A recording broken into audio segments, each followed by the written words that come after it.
Anggota Komisi 2 DPR RI Komarudin Watubun menanggapi sengketa 4 pulau antara Aceh dengan Sumatera Utara. Ia menyebut Kementerian Dalam Negeri kurang kerjaan karena masih banyak persoalan lain yang lebih penting untuk dikerjakan. Menurut politisi PD Perjuangan ini, sengketa perbatasan tak hanya terjadi di Aceh saja, tapi di beberapa wilayah lainnya di Indonesia. Oleh karena itu, Watubun heran Kemendagri hanya mengangkat persoalan perbatasan di lokasi tersebut. Watubun juga setuju dengan Yusuf Kala yang menyebut keputusan Mendagri atas permasalahan ini cacat formil.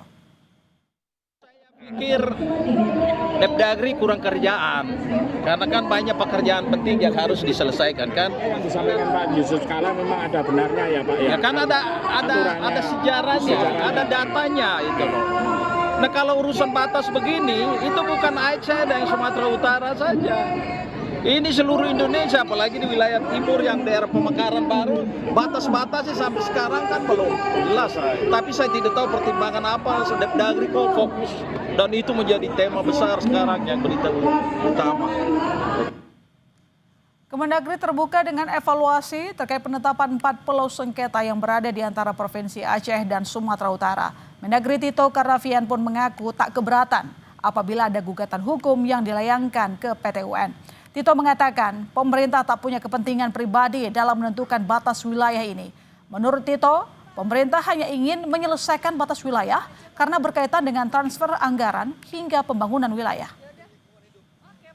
Kita sangat terbuka untuk melakukan dialog, ya, dan kemudian ya kalau ada gugatan juga nggak apa-apa. Kalau seandainya gugatan itu memutuskan A atau B, kita juga akan ikuti. Kira-kira gitu. Pak, ini Gubernur Sumut juga membuka peluang bersama-sama gubernur. Bagus, sangat bagus. Saya nggak mendengar ada migas. Saya belum pernah dengar, ini baru dengar nih. Jadi itu sangat bagus kalau seandainya dari bawah sendiri menyelesaikan. Kita dari pusat sedang sekali. Sementara itu Wakil Ketua DPR RI Sumidasko Ahmad bilang hasil komunikasi DPR RI dengan Presiden RI bahwa Presiden mengambil alih persoalan batas pulau yang menjadi dinamika antara Provinsi Aceh dan Provinsi Sumatera Utara. Dalam pekan depan akan diambil keputusan oleh Presiden tentang hal itu.